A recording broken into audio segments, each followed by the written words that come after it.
സമഗ്ര പ്ലസ് ഉപയോഗിച്ച് എങ്ങനെ ഒരു ടീച്ചിങ് മാനുവൽ തയ്യാറാക്കാം എന്ന് നോക്കാം. ആദ്യമായി നിങ്ങളുടെ ഫോണിൽ നിന്നും ഗൂഗിൾ ക്രോം ബ്രൗസർ ഓപ്പൺ ചെയ്യുക. സെർച്ച് ബാറിൽ സമഗ്ര പ്ലസ് എന്ന് ടൈപ്പ് ചെയ്ത് സെർച്ച് ചെയ്യുക.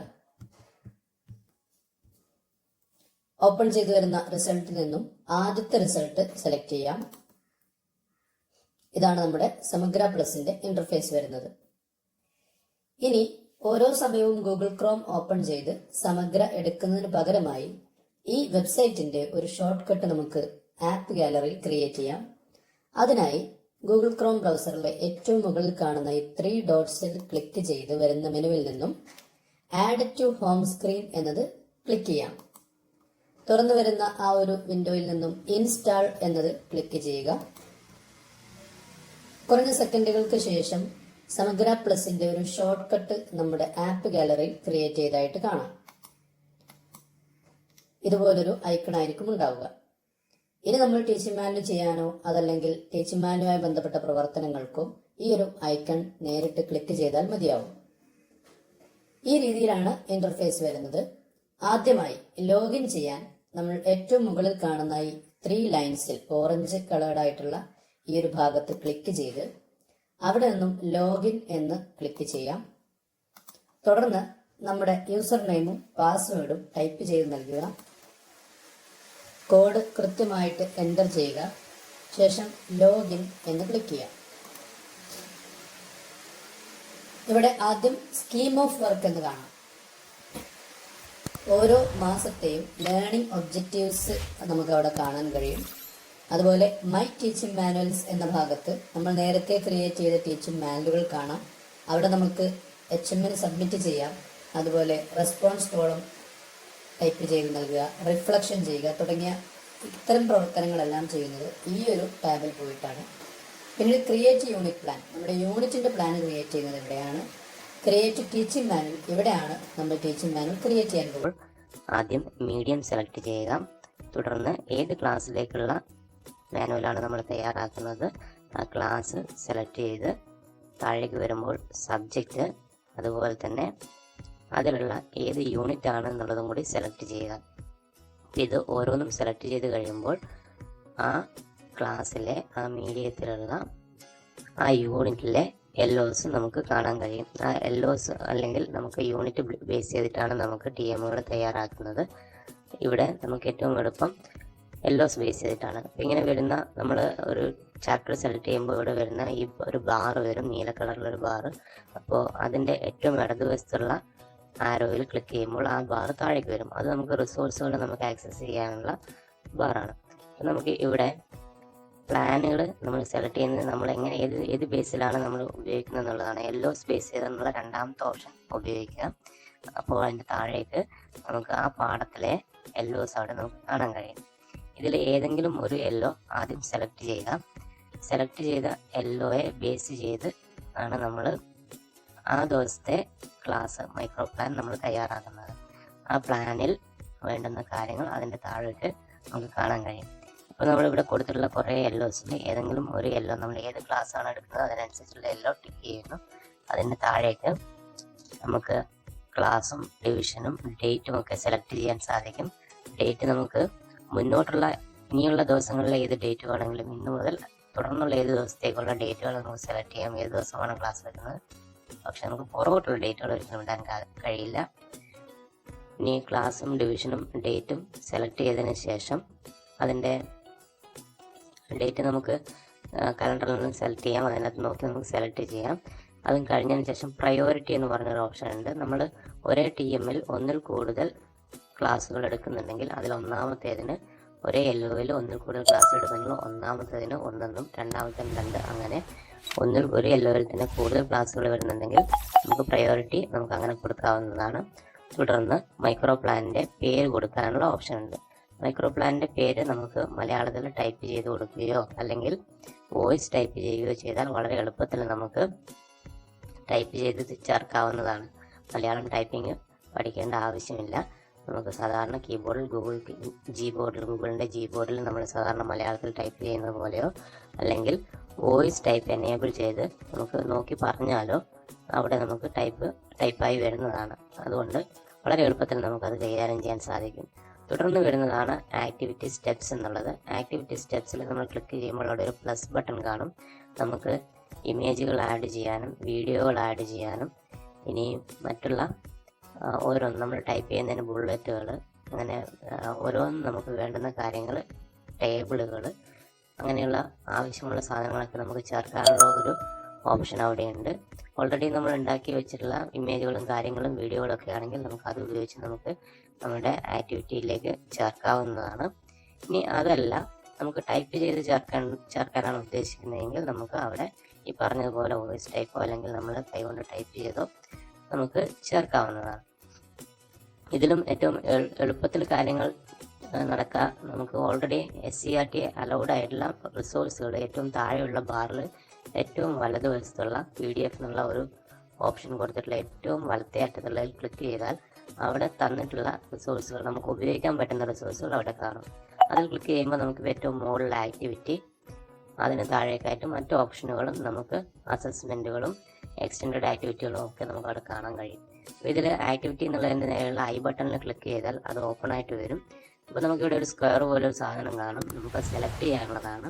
നമുക്കത് കൃത്യമായി വെച്ച് ആക്ടിവിറ്റി സ്റ്റെപ്പിന് കണക്കായിട്ട് ഒന്നാമത്തെ ആക്ടിവിറ്റി പ്രവർത്തനം 1 എന്ന് പറഞ്ഞുകൊണ്ട് കൊടുത്തിട്ടുണ്ട്. അപ്പോൾ അതിന് കണക്കായി വെച്ച് നമുക്ക് ഡ്രാഗ് ചെയ്ത് എടുക്കുക. നമുക്ക് വേണ്ടുന്ന അത്രയും ഭാഗം ഡ്രാഗ് ചെയ്തെടുക്കുക. എന്നിട്ട് കോപ്പി ടു ക്ലിപ്പ് ബോർഡ് എന്ന് പറയുന്ന അടിയിലെ ഓപ്ഷനിൽ ക്ലിക്ക് ചെയ്ത് കഴിഞ്ഞാൽ ഈ സാധനം കോപ്പി ആയിട്ടുണ്ടാവും. എന്നിട്ട് നമ്മൾ അത് ക്ലോസ് ചെയ്ത് ആ വിൻഡോ ക്ലോസ് ചെയ്ത് പുറകോട്ട് പോയി നമ്മുടെ ആക്ടിവിറ്റി എന്ന് പറയുന്ന ഭാഗത്ത് നമുക്കിത് പേസ്റ്റ് ചെയ്യാം. മൊബൈലിൽ ഉപയോഗിക്കുമ്പോഴുള്ള ഒരു സാങ്കേതിക ബുദ്ധിമുട്ടെന്ന് പറഞ്ഞാൽ നമ്മൾ ഒരു ഇമേജ് ആഡ് ചെയ്ത് കഴിഞ്ഞാൽ പിന്നെ അടുത്തത് ആഡ് ചെയ്യണമെങ്കിൽ നമുക്ക് അവിടെ ക്ലിക്ക് ചെയ്യാനുള്ള ഒരു സൗകര്യം വരുന്നതാണ്. അപ്പോൾ അങ്ങനെ നമുക്ക് ബുദ്ധിമുട്ട് ഒഴിവാക്കാൻ ചെയ്യാം. ഏറ്റവും അവസാനം ആഡ് ചെയ്യേണ്ട ഇമേജ് ഏറ്റവും ആദ്യം കുറച്ച് എൻ്റർ അടിച്ചതിന് ശേഷം താഴേക്ക് ആഡ് ചെയ്ത് തുടർന്ന് മുകളിൽ അടുത്ത ഇമേജ് പേസ്റ്റ് ചെയ്യുന്നതായിരിക്കും എളുപ്പം. അല്ലെങ്കിൽ നമുക്ക് ഒന്ന് കൂടുതൽ ഇമേജ് ആഡ് ചെയ്യുമ്പോൾ നമുക്ക് ക്ലിക്ക് ചെയ്യാനുള്ള ഒരു അസൗകര്യം വരുന്നുണ്ട്.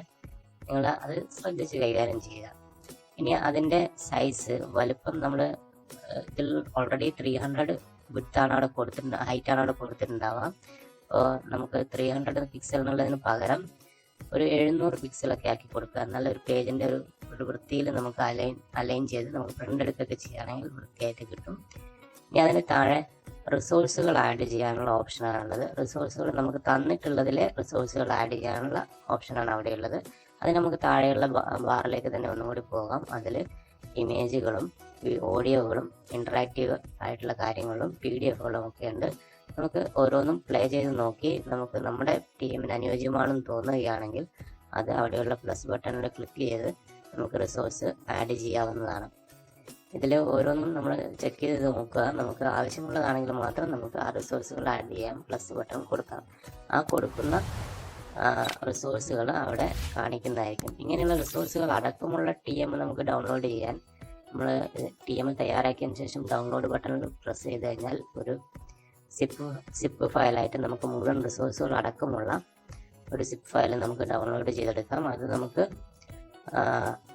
എക്സ്ട്രാക്ട് ചെയ്തതിന് ശേഷം നമുക്ക് ക്ലാസ്സിൽ ഓരോന്നും വേണമെങ്കിൽ കാണിക്കാവുന്നതാണ്. അപ്പോൾ നമ്മളിവിടെ ഓരോന്നും ഇതുപോലെ ആഡ് ചെയ്യുക. ഇമേജസ്, PDF-കൾ, ഇങ്ങനെ ഓരോന്നും നമുക്ക് ആവശ്യമുള്ള എന്തൊക്കെയാണോ അവിടെ നമുക്കിത് ഓപ്പൺ ചെയ്ത് നോക്കാം. ഓരോന്നും ഓപ്പൺ ചെയ്ത് നോക്കിയതിന് ശേഷം മാത്രം നമ്മുടെ റിസോഴ്സുകളിലേക്ക് നമുക്ക് ആഡ് ചെയ്യാം. ഇത്തരത്തിൽ വരുന്ന റിസോഴ്സുകളൊക്കെ ആവശ്യത്തിനനുസരിച്ച് ആഡ് ചെയ്തതിന് ശേഷം പിന്നീട് നമുക്ക് വരുന്നത് നമ്മുടെ എക്സ്റ്റെൻഡഡ് ആക്ടിവിറ്റിയും അതുപോലെ തന്നെ അസസ്മെൻറ്റുകളുമാണ്. ഈ അസസ്മെൻറ്റിൻ്റെ കാര്യത്തിലും നമ്മൾ ചെയ്ത അതേ പ്രോസസ്സ് തന്നെയാണ്. നമുക്ക് ആവശ്യമുള്ള ചോദ്യങ്ങൾ, വിലയിരുത്തൽ ചോദ്യങ്ങൾ നമുക്ക് ചേർക്കാനാണ് അസസ്മെൻറ്റിൻ്റെ ഭാഗങ്ങൾ വരിക. അപ്പോൾ അതിന് തൊട്ട് മുമ്പായിട്ട് ഒരു ഓപ്ഷൻ കൂടിയുണ്ട്, നമ്മളിവിടെ ഉപയോഗിക്കുന്ന അതർ റിസോഴ്സുകൾ എന്തൊക്കെയാണെന്നുള്ളത്. ഈ അതർ റിസോഴ്സിൽ നമ്മൾ നിർബന്ധമായിട്ടും ഏതെങ്കിലും ഒരു ഓപ്ഷനൊക്കെ ചേർക്കുക. അല്ലെങ്കിൽ നമ്മൾ ഒരു ടീച്ചിങ് ലേണിംഗ് മെറ്റീരിയലും ഉപയോഗിക്കാതെ ക്ലാസ് എടുക്കുന്നത് എന്നുള്ള രീതിയിലേക്കാണ് വരിക. ഇതിലിപ്പോൾ ചാർട്ടുകൾ, അതുപോലെ തന്നെ എക്സ്പെരിമെൻറ്റ്, ഇനി മാത്സിൻ്റെ ആണെങ്കിൽ ഇൻസ്ട്രുമെൻറ്റ് ബോക്സ് തുടങ്ങിയ ഒരുപാട് ഓപ്ഷനുകൾ കൊടുത്തിട്ടുണ്ട്. അതിൽ നമുക്ക് അനുയോജ്യമായിട്ടുള്ള ഏതാണോ അത് നമ്മളവിടെ ചേർത്ത് കൊടുക്കുക. പിന്നെ നമ്മുടെ ഐഡിയാസ്, അണ്ടർസ്റ്റാൻഡിങ്, വാല്യൂസ് എന്ന് പറഞ്ഞൊരു ഭാഗമുണ്ട്. അപ്പോൾ അത് നമ്മൾ ഈ പാഠഭാഗത്തിന് ആവശ്യമായിട്ടുള്ള എന്താണ് ആശയം എന്നുള്ള കാര്യം നമ്മളവിടെ ടൈപ്പ് ചെയ്ത് കൊടുക്കാം. വോയിസ് ടൈപ്പ് ചെയ്താലും വളരെ എളുപ്പത്തിൽ തന്നെ നമുക്കവിടെ ചെയ്യാൻ കഴിയും. തുടർന്ന് വരുന്ന ഭാഗത്ത് നമുക്ക് ഈ നേരത്തെ പറഞ്ഞ അസസ്മെൻറ്റും അതുപോലെ തന്നെ എക്സ്റ്റെൻഡഡ് ആക്ടിവിറ്റിയാണ് ഉള്ളത്. അസസ്മെൻറ്റിൽ നമ്മൾ നേരത്തെ ചെയ്തതുപോലെ തന്നെ നമുക്ക് ഓൾറെഡി SCRT അംഗീകരിച്ചിട്ടുള്ള ഭാഗങ്ങളിൽ നിന്ന് നമുക്ക് വേണമെങ്കിൽ റിസോഴ്സുകൾ ആഡ് ചെയ്യാം. ഇനി അതല്ലെങ്കിൽ നമുക്ക് സ്വന്തമായും അവിടെ ഇമേജുകളോ അല്ലെങ്കിൽ നേരത്തെ ചെയ്തതുപോലെ തന്നെ ടൈപ്പ് ചെയ്തോ എങ്ങനെ വേണമെങ്കിൽ നമുക്ക് അസസ്മെൻറ്റിൻ്റെ ഭാഗമായിട്ടുള്ള കാര്യങ്ങൾ ചേർക്കാവുന്നതാണ്. ഓൾറെഡി ഇവിടെ ഉള്ളതുകൊണ്ട് തന്നെ നമുക്ക് അവിടെ നിന്ന് താഴെയുള്ള ബാറിൽ നിന്ന് നമുക്കതിനെ നമുക്ക് കോപ്പി ചെയ്തെടുക്കാം. അതിനായിട്ട് ആ ബാറിൽ ക്ലിക്ക് ചെയ്ത് അതിലെ അസസ്മെൻ്റ് എന്നുള്ള ഭാഗത്തേക്ക് പോയി നമ്മൾ ഡ്രാഗ് ചെയ്ത് ആവശ്യത്തിന് വലുപ്പത്തിൽ ആ ക്വസ്റ്റ്യൻ ഇവിടെ നൽകിയിട്ടുള്ള ഒരു ക്വസ്റ്റ്യനാണ്. ആ question copy to clipboard കൊടുക്കുന്നു. തുടർന്ന് നമ്മുടെ പഴയ മെനുവിലേക്ക് വന്ന് അവിടെ പേസ്റ്റ് കൊടുക്കുന്നു. ഈ മെനു ക്ലോസ് ചെയ്തതിന് ശേഷം ഏറ്റവും താഴെ ഇടതുവശത്തെ ക്ലോസ് ഓപ്ഷൻ ഉണ്ട്. ഈ മെനുവിലേക്ക് വരുമ്പോൾ ലെഫ്റ്റ് ബട്ടണിൽ ക്ലിക്ക് ചെയ്തതിന് ലെഫ്റ്റിൽ ആരോ ക്ലിക്ക് ചെയ്താൽ നമ്മുടെ പേജിലേക്ക് വരും. എന്നിട്ട് അവിടെ നമ്മൾ പേസ്റ്റ് കൊടുക്കുന്നു. ഇവിടെയും നമുക്ക് വിഡ്ത്തും ഒക്കെ നമുക്ക് കാര്യമായിട്ട് അഡ്ജസ്റ്റ് ചെയ്യാം, ആവശ്യത്തിനനുസരിച്ച് അഡ്ജസ്റ്റ് ചെയ്യാം. ചിലപ്പോൾ നമ്മുടെ കീബോർഡ് മറിഞ്ഞിരിക്കുന്നത് കാരണം താഴെയുള്ള ഓപ്ഷൻസ് കാണാൻ പറ്റില്ല. അപ്പോൾ നമ്മൾ ചെയ്യേണ്ടത് നമ്മുടെ Gboard ആണെങ്കിൽ ഇതിൽ ഫ്ലോട്ടിംഗ് മോഡുണ്ട്. അതായത് നമുക്ക് കീബോർഡ് നമുക്ക് എങ്ങോട്ടേക്ക് വേണമെങ്കിൽ നീക്കി വെക്കാം. അപ്പോൾ അങ്ങനെയുള്ള ഫ്ലോട്ടിംഗ് മോഡിലേക്ക് കൊടുത്തതിന് ശേഷം കുറച്ച് കീബോർഡ് മാറ്റി വെച്ച് നമുക്ക് ടൈപ്പ് ചെയ്യാനുള്ളതൊക്കെ അവിടെ ടൈപ്പ് ചെയ്ത് ചേർക്കാം. ഒരു ചെറിയ ടെക്നിക്കൽ ഇഷ്യൂ ആണ്. നമുക്ക് അത് ഇത്തരത്തിൽ അതിൽ നിന്ന് നമുക്ക് ബാക്കി ടൈപ്പ് ചെയ്തെടുക്കാവുന്നതാണ്. നമ്മുടെ കീബോർഡിൻ്റെ പ്ലേസ് കൃത്യമായി താഴെ വരുമ്പോൾ നമുക്ക് ചിലപ്പോൾ താഴേക്കുള്ളതിനെ നമുക്ക് ടൈപ്പ് ചെയ്യാൻ ബുദ്ധിമുട്ട് വരാം. ഇനി അങ്ങനെ വരുന്നുണ്ടെങ്കിൽ ഈ രീതിയിൽ നമുക്ക് ചെയ്യാവുന്നതാണ്. ഇനി അതിൻ്റെ താഴെ നമ്മളിപ്പോൾ പറഞ്ഞ അസസ്മെൻറ്റിന് ശേഷം വരുന്നത് നമുക്ക് റെഫറൻസ് URL എന്തെങ്കിലും കൊടുക്കണമെങ്കിൽ അത് നിർബന്ധമില്ല. നമ്മൾ ഏതെങ്കിലും വീഡിയോ യൂട്യൂബിൽ നിന്നോ മറ്റോ വീഡിയോകൾ നമ്മൾ ചേർക്കുന്നുണ്ടെങ്കിൽ അതിൻ്റെ URL കൊടുക്കാനുള്ള ഓപ്ഷൻ ഉണ്ട്. തുടർന്ന് വരുന്നത് എക്സ്റ്റെൻഡഡ് ആക്ടിവിറ്റിയാണ്. നമുക്ക് തുടർ പ്രവർത്തനമായിട്ട് കൊടുക്കാൻ പറ്റുന്ന ആക്ടിവിറ്റികൾ. ഇതും നമുക്ക് ഇമേജുകളായിട്ടോ മറ്റ് റിസോഴ്സുകൾ നമുക്ക് എങ്ങനെയാണെന്നുള്ള രീതിയിൽ നമുക്ക് ഉപയോഗിക്കാം. നേരത്തെ പറഞ്ഞ പോലെ തന്നെ SCRT അംഗീകരിച്ചിട്ടുള്ള റിസോഴ്സുകൾ ഉണ്ടെങ്കിൽ അതും നമുക്ക് എക്സ്റ്റെൻഡഡ് ആക്ടിവിറ്റി എന്നുള്ള ഭാഗത്ത് ചേർക്കാവുന്നതാണ്. അപ്പോൾ അത് ചേർത്തതിന് ശേഷം അത് കോപ്പി ചെയ്തതിന് ശേഷം നമുക്ക് ഇപ്പുറത്ത് വന്ന് പേസ്റ്റ് ചെയ്യാവുന്നതാണ്. ഇത്രയും ചെയ്തതിന് ശേഷം താഴെയുള്ള സേവ് ബട്ടണിൽ ക്ലിക്ക് ചെയ്ത് കഴിഞ്ഞാൽ നമ്മുടെ പ്ലാന് സേവ് ആവുന്നതാണ്. നമ്മൾ ഓരോ പ്രാവശ്യം ചെയ്യുമ്പോൾ നമ്മൾ പകുതിയൊക്കെ ചെയ്തിട്ട് വെക്കുന്നുണ്ടെങ്കിൽ ബാക്കിയുള്ള കോളങ്ങളിൽ എന്തെങ്കിലുമൊക്കെ ചെറിയ രീതിയിൽ ടൈപ്പ് ചെയ്ത് വെച്ച് സേവ് ചെയ്ത് വെച്ചില്ലെങ്കിൽ നമ്മൾ അത്രയും ചെയ്ത കാര്യങ്ങൾ നഷ്ടപ്പെടുന്നതാണ്. അതുകൊണ്ട് എപ്പോഴും ചെയ്യുമ്പോൾ അത് സേവ് ചെയ്ത് വെക്കാൻ ശ്രദ്ധിക്കുക. സേവ് ചെയ്ത് വെച്ച് കഴിഞ്ഞാൽ നമുക്ക് പിന്നീട് എഡിറ്റ് ചെയ്യാവുന്നതാണ്.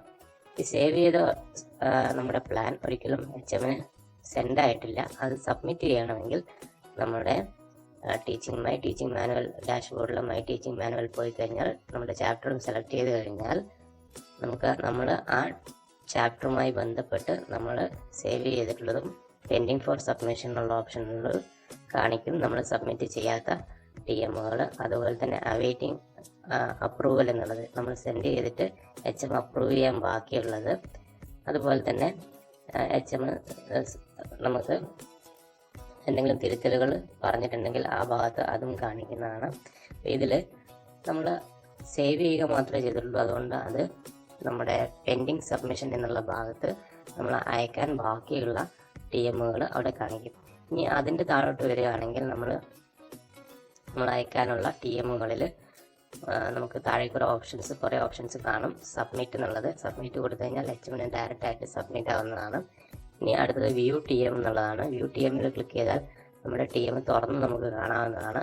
അതിൻ്റെ താഴെ ഡൗൺലോഡ് ഓപ്ഷൻ ഉണ്ട്. ഡൗൺലോഡ് ഓപ്ഷൻ കൊടുത്തു കഴിഞ്ഞാൽ സിപ്പ് ഫയലായിട്ട് നമുക്ക് TM മുഴുവനായിട്ടും ഡൗൺലോഡ് ചെയ്തെടുക്കാം. ഇനി വ്യൂ കൊടുത്ത് കഴിഞ്ഞോ അല്ലെങ്കിൽ അതിനുശേഷം അതിൻ്റെ അടുത്ത ഓപ്ഷനായിട്ടുള്ള എഡിറ്റ് ഓപ്ഷൻ ഉണ്ട്. അതുപോലെ തന്നെ use this TM for another class എന്നുള്ള ഓപ്ഷൻ ഉണ്ട്. നമുക്ക് A ഡിവിഷനിൽ എടുത്ത ക്ലാസ് B ഡിവിഷനിലേക്കും അതേപോലെ തന്നെ നമുക്ക് സബ്മിറ്റ് ചെയ്യണമെങ്കിൽ അതിൽ ആ TM സെലക്ട് ചെയ്ത് ഇപ്പോൾ ചെയ്തതുപോലെ തന്നെ നമുക്ക് അതിൽ വേണ്ടുന്ന ചെറിയ മാറ്റങ്ങളൊക്കെ ആവശ്യമുണ്ടെങ്കിൽ അത് മാറ്റം വരുത്തി അതിലെ എല്ലാ കള്ളികളും ഫില്ല് ചെയ്തതിന് ശേഷം നമ്മൾ ആദ്യം ചെയ്തു വെച്ചതാണെങ്കിൽ അത് യൂസ് ദിസ് ടി എം എന്നുള്ള കാര്യം നമ്മൾ കൊടുക്കുമ്പോൾ അതിൽ ഒരുവിധപ്പെട്ട ഭാഗങ്ങളൊക്കെ അതേപോലെ തന്നെ അടുത്ത ടി എമ്മിലേക്ക് വന്നിട്ടുണ്ടാവും. നമുക്ക് ഡേറ്റ് ചേഞ്ച് ചെയ്യണമെങ്കിൽ ഡേറ്റ് ചേഞ്ച് ചെയ്യാം. ഇനി ബാക്കിയുള്ള കാര്യങ്ങളൊക്കെ അവിടെ ഉണ്ടെങ്കിൽ അതൊന്നും കൂടി വായിച്ചു നോക്കി ആ ക്ലാസ്സിന് അനുയോജ്യമാകുന്ന രീതിയിൽ മാറ്റങ്ങൾ വരുത്തിയില്ലെങ്കിലും കുഴപ്പമൊന്നുമില്ല. നമുക്ക് ആവശ്യമായിട്ടുള്ള രീതിയിലുള്ള ചേഞ്ചസ് ഒക്കെ വരുത്തി നമുക്ക് അത് സേവ് ചെയ്യാം. അപ്പോൾ അത് സേവ് ചെയ്ത് കഴിഞ്ഞാൽ അത് രണ്ടാമത്തെ ക്ലാസ്സിന് വേണ്ടിയിട്ട്, ആദ്യം എ ഡിവിഷന് വേണ്ടി ചെയ്തതാണെങ്കിൽ രണ്ടാമത്തെ ബി ഡിവിഷന് വേണ്ടിയിട്ട് കാണിക്കും. നമ്മൾ നിർബന്ധമായിട്ടും ഓരോ ഡിവിഷനും നമ്മൾ ഓരോ ടി എം കൊണ്ട് വ്യത്യസ്ത ക്ലാസ്സുകളിൽ മാനുവലായിട്ട് നമ്മൾ എഴുതി തയ്യാറാക്കുന്നതാണെങ്കിൽ ഒരു ടി എം ഉപയോഗിച്ച് നമ്മൾ എല്ലാ ക്ലാസ്സിലും ചിലപ്പോൾ എടുക്കുന്ന രീതിയിൽ ചെയ്യാറുണ്ടെങ്കിലും ഓൺലൈനായിട്ട് ചെയ്യുമ്പോൾ നിർബന്ധമായിട്ടും ഓരോ ക്ലാസ്സിലും ടി എമ്മുകൾ തയ്യാറാക്കേണ്ടതാണ്. അല്ലെങ്കിൽ HM ലോഗിനിൽ ആ ക്ലാസ്സിൽ LOs കംപ്ലീറ്റ് ആയിട്ടില്ല എന്നുള്ളത് കാണിക്കും. ഇനി ഇവിടെ നമ്മൾ ഓരോന്നും സബ്മിറ്റ് ചെയ്തതിന് ശേഷം ഇനി അതിന് ശേഷമാണ് HM അപ്രൂവ് ചെയ്തതിന് ശേഷമാണ് നമുക്ക് ഇതിൻ്റെ റെസ്പോൺസുകൾ ആഡ് ചെയ്യാൻ പറ്റുക. ഇപ്പോൾ HM അപ്രൂവ് ചെയ്ത ഒരു ക്ലാസ്സിൽ നമ്മൾ TM മാത്രമേ നമുക്ക് നമ്മുടെ റിഫ്ലക്ഷൻ നോട്ട് നമുക്ക് ആഡ് ചെയ്യാൻ കഴിയുള്ളൂ. അങ്ങനെ ഒരു TM നമ്മൾ എടുത്തിട്ട് നമ്മൾ അതിന് താഴേക്ക് നമ്മൾ നോക്കിക്കഴിഞ്ഞാൽ അതിൽ റെസ്പോൺസ് ഓപ്ഷൻ ഉണ്ടാവും. റിഫ്ലക്ഷൻ നോട്ട് ആഡ് ചെയ്യാനുള്ള ഓപ്ഷൻ ഉണ്ടാവും. നമ്മൾ പെൻഡിങ് ആയിട്ടുള്ളതിലാണെങ്കിൽ നമ്മൾ സബ്മിറ്റ് ഓപ്ഷൻ കൊടുക്കുമ്പോഴാണ് നമ്മുടെ TM HM ലോഗിനിലേക്ക് സബ്മിറ്റ് ആവുന്നത്. നമ്മൾ സബ്മിറ്റ് ചെയ്ത TM HM അപ്രൂവ് ചെയ്ത് കഴിഞ്ഞാൽ അത് അപ്രൂവ്ഡ് TM എന്ന് പറയുന്ന ഭാഗത്ത് കാണിക്കും. ഇനി അപ്രൂവ്ഡ് ആയിട്ടുള്ള TM നമുക്ക് റിഫ്ലക്ഷൻ നോട്ടും അതുപോലെ തന്നെ റെസ്പോൺസുകളും ഒക്കെ നമ്മൾ ചേർത്ത് കഴിയുമ്പോഴാണ് ഒരു TM പൂർണ്ണമാകുന്നത്. അപ്പം അങ്ങനെ നമ്മൾ അപ്രൂവ് ചെയ്ത് കാണണമെങ്കിൽ നമ്മുടെ ഡാഷ്ബോർഡിൽ മൈ ടീച്ചിങ് മാനുവൽ എന്നുള്ളതിൽ ക്ലാസ്സും ഡിവിഷനും അതുപോലെ തന്നെ യൂണിറ്റും സെലക്ട് ചെയ്തതിന് ശേഷം അതിലുള്ള TMകൾ നമ്മൾ നോക്കുകയാണെങ്കിൽ നമ്മൾ സബ്മിറ്റ് ചെയ്തതും അപ്രൂവ് ചെയ്തതുമായിട്ടുള്ള TMകളൊക്കെ അവിടെ കാണിക്കും. അതിൽ അപ്രൂവ്ഡ് TM എന്നുള്ളതിൽ നമ്മൾ ക്ലിക്ക് ചെയ്യുമ്പോൾ നമുക്ക് നമ്മളുടെ അപ്രൂവ് ചെയ്ത TMകളൊക്കെ അവിടെ ഡിസ്പ്ലേ ചെയ്യും. ഒരു യൂണിറ്റിൽ ആ യൂണിറ്റുമായി ബന്ധപ്പെട്ട് അപ്രൂവ് ചെയ്ത TMകളൊക്കെ കാണിക്കും. അതിൽ നമ്മൾ വ്യൂ കൊടുത്തു കഴിഞ്ഞാൽ നമ്മൾ താഴോട്ടേക്ക് വന്നു കഴിഞ്ഞാൽ അവിടെ റെസ്പോൺസ് ആഡ് ചെയ്യാനുള്ള ഒരു കോളവും തുടർന്ന് അവിടെ നമുക്ക് അതിൻ്റെ തൊട്ട് താഴെ തന്നെ റെസ്പോൺസ് ആഡ് ചെയ്ത് നമുക്കത് സേവ് ചെയ്യാം. തുടർന്ന് താഴേക്കുള്ള ഭാഗത്ത് വരുമ്പോൾ ഏറ്റവും താഴോട്ട് വരുമ്പോൾ നമുക്ക് അവിടെ നമ്മുടെ റിഫ്ലക്ഷൻ നോട്ട് ആഡ് ചെയ്യാനുള്ള ഓപ്ഷനും കിട്ടും. അതിൻ്റെ താഴെ നമുക്കതിന് ഏത് തരത്തിൽ വിലയിരുത്താമെന്നുള്ള കൂടി കൊടുത്തിട്ടുണ്ട്. ഗുഡ് ആണ്, എക്സലൻ്റ് ആണ്, അങ്ങനെയുള്ള ആവറേജ് ആണ്, ബിലോ ആവറേജ് ആണ് എന്നുള്ള രീതിയിലൊക്കെ നമുക്ക് കൊടുക്കാനുള്ള ഓപ്ഷനും അവിടെ കൊടുത്തിട്ടുണ്ട്. ഓരോ ക്ലാസ്സിനനുസരിച്ച് നമുക്ക് ഇത്തരത്തിൽ ഇതും കൂടി ചെയ്തതിന് ശേഷമാണ് നമ്മുടെ TM കംപ്ലീറ്റ് ആവുന്നത്. ഈ വീഡിയോ മറ്റ് അധ്യാപക സുഹൃത്തുക്കൾക്ക് ഷെയർ ചെയ്യുക. നിങ്ങൾ നൽകുന്ന ലൈക്കുകളും സബ്സ്ക്രിപ്ഷനുമാണ് ഇതുപോലുള്ള പുതിയ വീഡിയോസ് ചെയ്യാനുള്ള പ്രചോദനം. സബ്സ്ക്രൈബ് ചെയ്യാനും ലൈക്ക് ചെയ്യാനും മറക്കരുതേ. സപ്പോർട്ട് ചെയ്തതിന് നന്ദി. നമസ്കാരം.